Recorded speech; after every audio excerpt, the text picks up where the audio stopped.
ये जंग शुरू किसने की थी? ये मेरा क्वेश्चन है। अंदर घुस के उनके आर्मी बेस को टेक ओवर करके उनके लोगों के ऊपर जुल्म क्यों किया गया? 150 लोगों को उठा के यरगमाल क्यों बनाया गया?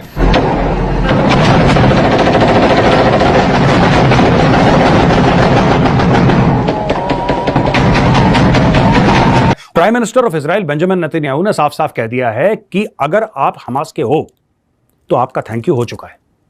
ये इजराइल की पॉलिसी है। इजराइल के प्राइम मिनिस्टर ने सबके सामने बोल दिया कि यार देखो, कोई शर्म वरम की बात नहीं है, दिल मत दुखाना, अगर तुम हमास के हो तो तुम्हारा थैंक यू होने वाला है, तुम निपटोगे ही निपटोगे बेटा। इस्राएली टैंक गजा की हुदूद में दाखिल हो गए हैं। इस्राएली मीडिया ये रिपोर्ट कर रहा है, कुछ मालूमात मिली हैं। बड़ा ही दुख हो रहा है कि इतना खून बह रहा है वहां पे, लेकिन गजा में तो उन्होंने जुल्म की इंतहा कर दी है। और मैं अफसोस के साथ कहूंगा, फजलुर रहमान साहब ने भी कहा है कि मेरे बच्चे, मेरे बच्चे तो नहीं, उन्होंने कहा मैं पाकिस्तानी बच्चों को भेजने के लिए तैयार हूं, इजाजत दें, किसी की माओ के बच्चे मरवाने के लिए हम तैयार हैं। अपने बच्चों को भेजो ना यार, मौलाना साहब खुद लीड करो इनको जाके। भारत में टीचर के पैर छूते हैं, तुम टीचर को चाकू मार रहे हो, फिर कहते हो तुम्हारे एजुकेशन का हाल क्यों खराब है। मैं तो ये कहता हूं कि तुम्हें गाजा में स्कूल चाहिए क्यों? तुम बच्चों को सिखा क्या रहे हो गाजा में? यही तो सिखा रहे हो। अगर गैर मुस्लिम टीचर उसको चाकू मार दो। ह्यूमैनिटेरियन क्राइसिस भी बहुत बढ़ता जा रहा है, वहां पर इमदाद पहुंचानी भी जरूरी है। इस हवाले से मुख्तलिफ ऑर्गेनाइजेशन जमीन पर काम करें, लेकिन हुकूमतें भी अपने तय इसमें अपना हाथ बटाती रहती हैं। पाकिस्तान कोई ह्यूमैनिटेरियन क्राइसिस के हवाले से कोई इमदाद या जो एड है इसके पहुंचाने के बारे में सोच रहा है? फौरी सीज फायर की जरूरत है। खुदा करे कि सारी दुनिया उन पे इतना दबाव डाले इसराइल पे कि वो अब इसको सीज फायर करके, और ये जो उनकी एक रविश थी कि जी इसको मसले को हल नहीं हो करना, अब वो इसको हल के मुतल्लिक जरा ज्यादा संजीदगी से सोचें।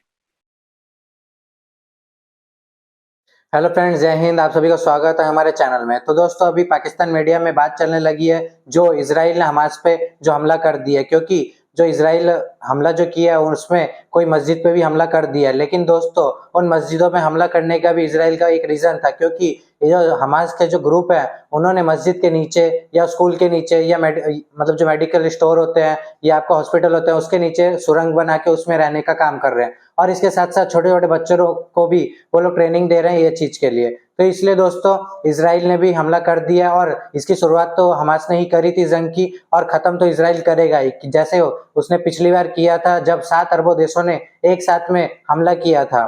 इसी के साथ साथ दोस्तों, इजराइल को का जो डिफेंस सिस्टम है वो हम सभी को पता है कि वो कितना स्ट्रांग है, और वो चाहे तो हमास को ढूंढ ढूंढ के और ऐसे मारेगा कि हमास का कोई नामो निशान नहीं रह पाएगा। इसके साथ साथ दोस्तों, कश्मीर मुद्दे पे भी पाकिस्तान को हमास ने डायरेक्ट मना कर दिया कि हम आपका साथ दे नहीं सकते हैं, इंडिया के साथ हम लोग को चाहते नहीं है कि हम लोग का कोई भी इश्यू हो।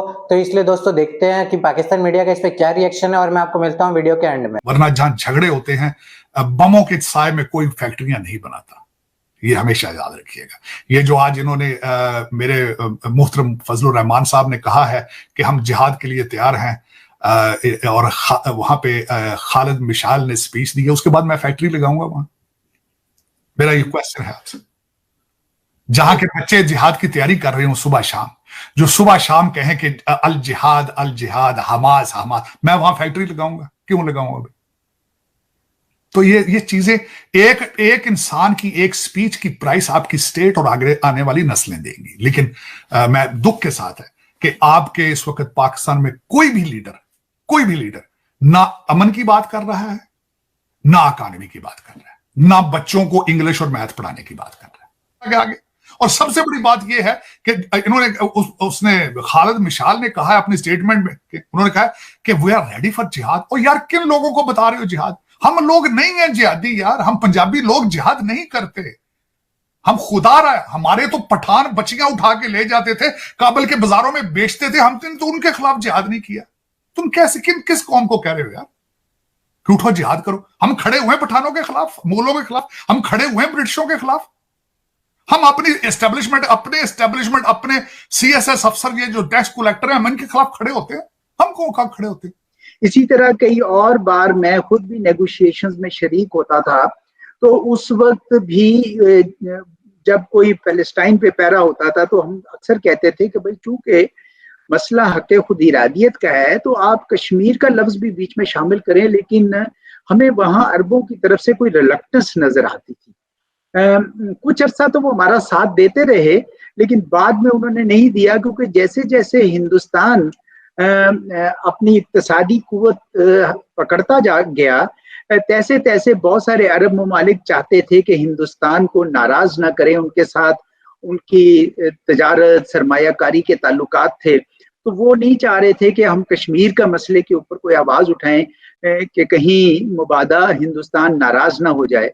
और आपको तो याद होगा कि जब OIC की फॉरेन मिनिस्टर्स की मीटिंग चंद साल पहले UAE में हुई, तो उन्होंने सुषमा स्वराज साहिबा जो उस वक्त वजीर खारजा थी हिंदुस्तान की, उनको बाकायदा बुला लिया। पाकिस्तान ने कहा कि भाई ऐसा तो कभी नहीं हुआ, लेकिन उन्होंने कहा कि हमने तो अब उनको बुला लिया है।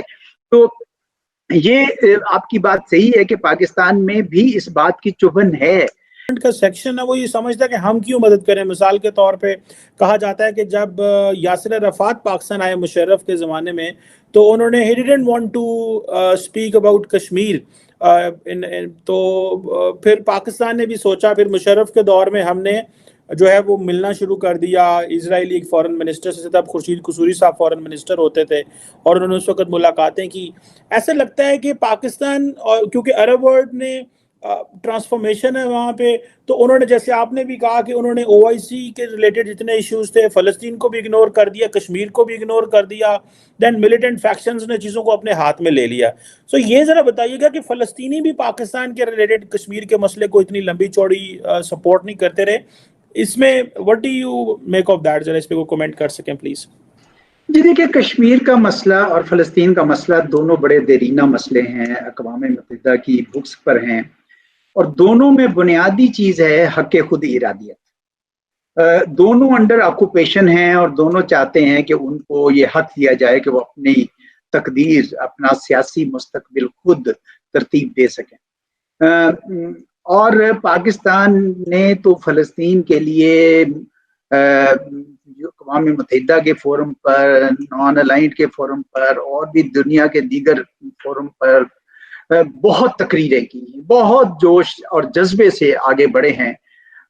ये बड़ी बदकिस्मती है कि ये कभी रेसिप्रोकेट नहीं हुआ, कभी उनकी तरफ से कश्मीर के मुसलमानों के लिए वो सपोर्ट नहीं आई जिसकी हम तवक्को ही करते रहे, और साथ ही कश्मीरी लोग भी तवक्को करते थे। अब OIC में अलबत्ता कश्मीरियों के हकूक़ के लिए आवाज़ उठाई जाती है, लेकिन जब ये मामला ह्यूमन राइट्स काउंसिल में जाता है तो बहुत सारे OIC के जो मेंबर्स हैं वो हमारा साथ नहीं देते हैं। तो दोस्तों, अभी तक आपने पूरा वीडियो देख ही लिया, तो कमेंट बॉक्स में जरूर बताइए कि इजराइल ने जो हमला किया है वो क्या आपको हमास पे ठीक लगता है या नहीं लगता। तब तक हमारे साथ नेक्स्ट वीडियो तक जुड़े रहिए और वीडियो को लाइक करिए, ज़्यादा शेयर करिए और चैनल को सब्सक्राइब करना बिल्कुल ना भूलें।